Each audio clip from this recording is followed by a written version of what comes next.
This is your Anxiety Toolkit, episode number 310.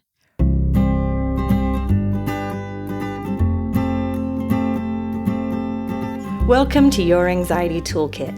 I'm your host, Kimberly Quinlan. This podcast is fueled by three main goals. The first goal is to provide you with some extra tools to help you manage your anxiety. Second goal, to inspire you. Anxiety doesn't get to decide how you live your life. And number three, and I leave the best for last, is to provide you with one big, fat virtual hug. Because experiencing anxiety ain't easy. If that sounds good to you, let's go.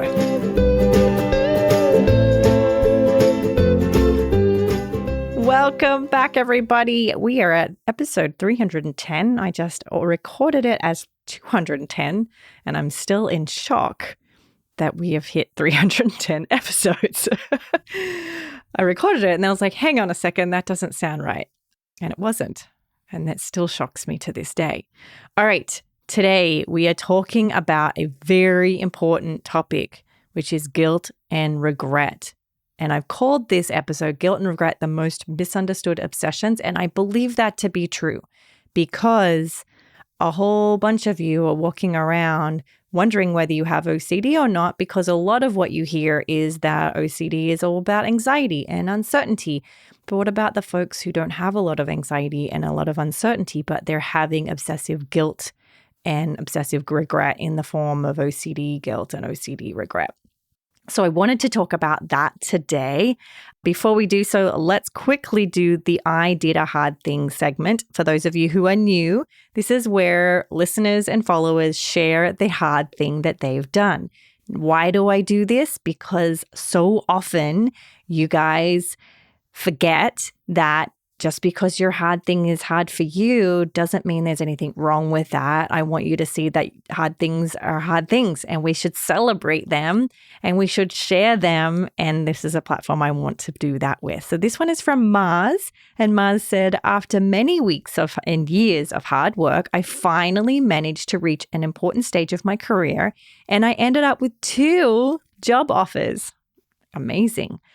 Both were great and really for different reasons, and I couldn't choose. I went back and forth and tortured myself for months trying to get certainty about which one is the right choice. I'd never been so anxious in my life. Finally today, I sent the final email, even though I wasn't certain about the choice. It was the hardest thing I've ever done, but I finally feel like I can move forward with my life again. Mars, number 1, congratulations. Sounds like you've worked really hard. And number 2, you're also doing this hard thing where you're allowing the discomfort into your day, into your life, and you're moving forward anyway. Thank you for sharing that. That is such an amazing, amazing accomplishment. Interesting, isn't it, how you've shared here too? Like it was around the certainty, but it sounds like that was similar to what we're kind of talking about today. And let's talk about that. So let's start from scratch, start from the beginning. So often people will come into therapy and say, I didn't seek treatment for the longest time because all I'm hearing is OCD is the uncertain disorder. And I don't feel a ton of uncertainty in the way that I've heard other people do with OCD. What do I do if I don't identify with this concept of the obsession being around fear and uncertainty? What about if you have a repetitive thought or a feeling, but you're not scared of the specific outcome? And this is so important, guys, because we do hyper-focus on uncertainty, and I really do believe that uncertainty is the root of lots of OCD obsessions and a lot of our suffering if we don't accept that uncertainty. But what about those who have obsessive guilt and obsessive regret? So let's talk about it. Let's first talk about guilt obsessions. So what is guilt obsessions, or what is OCD guilt? Ultimately, it's a thought or an action that occurs, right? That's the trigger. So you had a thought or you did some behavior, and then you're having this onset of guilt. Remember, an obsession is an intrusive thought, feeling, sensation, urge, or image. And so in this case, we're talking about intrusive feelings. And so what's happening here is you've had a thought or you've done something, and then you feel this very, very real feeling of guilt, very real feeling of guilt. Most of my patients who struggle with OCD guilt or obsessive guilt will say, like, I genuinely feel like I've like done the equivalent of killing a person. That's how much guilt I feel. Even though you might be very clearly able to identify, like, I didn't kill a person, or, it doesn't make total sense on why I'm feeling this high level of guilt that's so disproportionate. But, and that can be really confusing, right? And so they're really confused as to what's going on. So that might show up the guilt may be accompanied by intrusive thoughts like, I shouldn't have done that. That was a huge mistake. I wish I didn't do that. How can I avoid that in the future? And then you can easily see why we then move into compulsions like avoidance, rumination, tons of reassurance seeking. In therapy, a lot of people go to therapy, not even OCD therapy, because they don't even know they have OCD yet. And they spend all this time doing EMDR and biofeedback and hypnosis and all of this deep therapy work exploring the deep meaning of the guilt, only then to realize, like, wait a second, this is OCD. I'm doing all these compulsions and I'm even doing them in session, right? Now, as I mentioned, OCD could be as simple as an intrusive thought, right? Of, you're walking down the street and you just get the onset of guilt after some kind of trigger where there's no known mistake. Or it could be that you did something that didn't completely line up with your values. But again, then you have like disproportionate degrees of guilt. Disproportionate. If it's just a simple intrusive thought that has no known trigger or no known mistake, maybe your thoughts related are like, is it bad that I did that? Did I make a mistake? Was that right? Did that line up with my values? What could be the consequence of this? And it can be incredibly painful. Now let's move over to regret obsessions and compulsions. So with regret obsessions, they usually are presented more as, I wish I didn't do that. I wish I hadn't done it that way. I wish I had done it a different way. It's often accompanied with a deep feeling of sadness, like regret, this deep feeling. Again, it can be an intrusive thought, but it often is just an intrusive feeling, this deep sense of, I wish I didn't do that. Sometimes it's accompanied with dread, right? I hope I never do that, have this emotion or do that thing again. It can be incredibly painful. And again, people can get stuck in really the wrong kind of therapy, ruminating, trying to solve what it was. And sometimes I've had patients even come to me and say, I saw you because you do self-compassion and I want to be able to forgive myself. And they're doing compulsive forgiveness. And I believe in forgiveness. I'm not saying there's anything compulsive about forgiveness in the day-to-day. But if they're doing it to get rid of an obsessive degree of regret, an OCD degree of regret, and that involves obsessions and compulsions, well, then that forgiveness practice can become compulsive. I always laugh because I'm doing this breathing training, this meditation training right now. And some of them, the trainers who obviously are not OCD informed, will say like, breathe in your discomfort and breathe it out and let go of it and release it. And I think that's a beautiful practice. But for the person with OCD, that can become compulsive, right? And so it's important when you have OCD to catch these little nuances and these little behaviors and activities that can end up becoming a problem. So let's talk about how to stop this obsessive guilt or this OCD guilt. And let's think about this a little bit in terms of how you might master this sensation and this feeling that you're having. So a couple of things before we move on is I have done quite a few episodes on guilt or letting go things in the past that in, other episodes. So I wanted to let you know, you can also go over, I did one episode about feeling guilty, and it's episode 161. I did another episode, which was highly requested, episode 70, which is called How to Let Go of the Past. And I did another episode, which was actually me talking about my own sense of, getting through something that I felt regret and guilt for, which was episode 293. And it was called I Screwed Up, Now What? So we'd actually have tons of resources here on the podcast about that. And I wanted to share those in case you wanted to really delve a little deeper. But let's talk about how to stop this OCD guilt. All right. So as you know, trying to stop an emotion usually doesn't work. So we don't want to try that. That's not going to work. Same with regret. How to treat OCD regret? I don't encourage it. What we want to do instead is we want to be able to acknowledge it and observe it and do nothing about it. Now, I am a big believer in this. Truly, I am. Whether you have OCD or not, when it comes to guilt, when it comes to regret, when it comes to shame, I'm going to encourage this very mindful approach. Is number one, are you able to catch it in its tracks? That is number one. That is a tactical skill, is awareness. To be able to catch, oh, I am stuck in this guilt bubble or this regret bubble or this shame bubble, right? Just like you would when you're stuck in OCD. You're able to catch, oh, I'm engaging in a pattern of behaviors that looks a lot like OCD.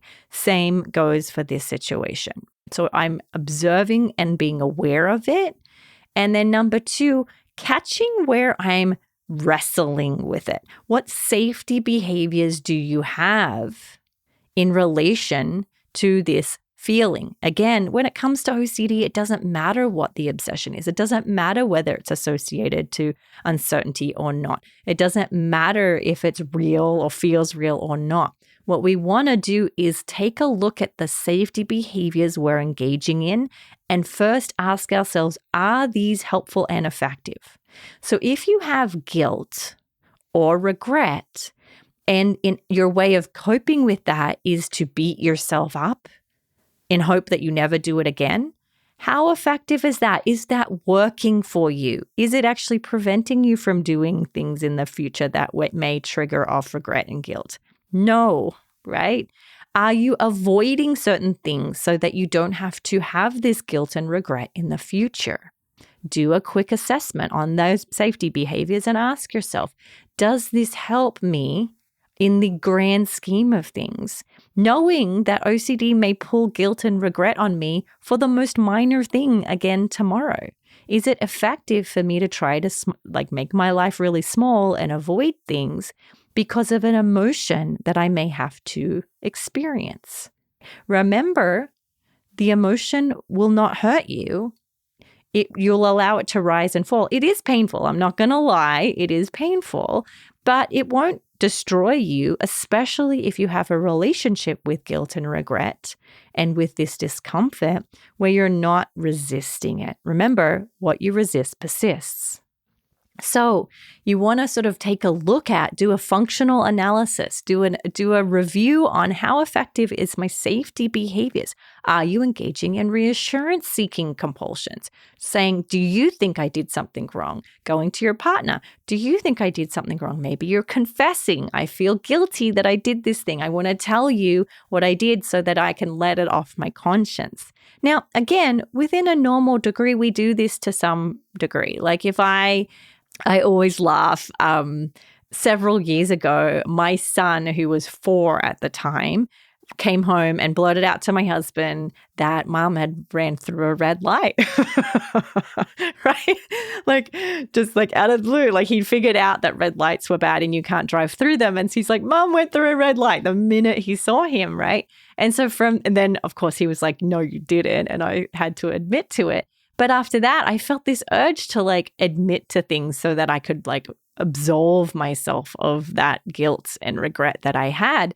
And we all do it. I want to normalize that. I don't want to pathologize those kinds of behavior. But if you're doing that repetitively and it's interfering with your relationships and it's creating more and more stress for you, and you do it once and you don't completely feel absolved and you feel like you need to confess again, this is a safety behavior that isn't effective and that's causing long-term problems and is feeding the cycle of OCD. We want to break that, guys. We want to break that. So what I want you to look at here is, again, awareness. Are you able to acknowledge what's going on? Are you able to identify the compulsions that are problematic? And then are you able to let it be there? Let it be there. Do nothing about it. Now, if you're a real badass, which I know that you are, you will then, if you're really ready, you might even do something fun and pleasurable while you feel guilt. Now, that is doubling down, right? While you feel the obsessive guilt, while you feel the obsessive regret, you're actually going to go have some fun and enjoy yourself. So important. This is a super important piece of the work that we do. Now, for those of you who have relationship guilt or relationship guilt in relation to your OCD, this is so important. It's so important that you catch the safety behaviors that you're doing and then you re-engage with your loved one. Because often what we do is we either do a whole bunch of compulsions or we shut down completely. We stop hanging out with them. We stop opening our heart with them. We stop, engaging in intimacy with them. And that can become a big problem. For those of you who have real event OCD and guilt associated with real event OCD, the same thing is applicable, which is we want to go through those steps and then we want to practice opening up our life, being fully engaged in our life, in the things that you value, whether the real event happened or not. I often get emails and DMs from people saying, I feel like my real event is worse than other people's real event, and so therefore I should suffer or I should figure this out. And I want to say that's a very tactical trick that OCD plays on you to get you back into doing compulsions. And so I want you to be aware specifically to harm obsessions, relationship obsessions, real event obsessions, sexual obsessions. This is such an important piece because that's often where it shows up. But again, it doesn't have to be fear and uncertainty related. Sometimes the guilt and the regret can be the actual obsession that people experience. Okay? So, as always, we want to throw a massive dose of self-compassion onto this. Self-compassion in and of itself is an exposure for many people. And often people with specifically this OCD guilt and OCD regret, when they practice self-compassion, it is like the ultimate exposure, And I really want to encourage you guys to surround yourself with kindness. Encourage yourself with kindness. Motivate yourself with kindness. Nurture yourself with kindness when you're struggling and you're experiencing a high level of discomfort. It doesn't have to be fear. It can be around these other emotions that you experience. And shame, right? Shame often comes along with this. So we want to make sure that we are doing everything we can to engage in self-compassion as much as we can. Okay? All right, that's it for now. Let's quickly do the review of the week. This is from Phonic, and he or she said, I love this podcast. Kimberly's podcast is so inspirational, relatable, and helpful. I've been dealing with OCD since my early 20s. I went through extensive therapy, medications, lots of prayer. I got to the point where my OCD was not taking over my life anymore and hardly noticeable. I'm now 43 and I've recently gone through some lapses with it after these years. It really shook me to the core. Following Kimberly's Anxiety Toolkit podcast was helpful in getting me back on track with the tools I've learned from my past, along with some new ones. Her spirit and her level of sincerity with the knowledge and experience she has helped me so much. I'm so incredibly grateful to have found this podcast. Thank you, Kimberly. Thank you so much, Tripphonic. Your reviews mean the world to me. Really, they do. And I'm just so happy to be on this journey with you. All right, folks, I'm going to see you next week, and I'll talk to you soon. Please note that this podcast or any other resources from cbtschool.com should not replace professional mental health care. If you feel you would benefit, please reach out to a provider in your area. Have a wonderful day, and thank you for supporting cbtschool.com.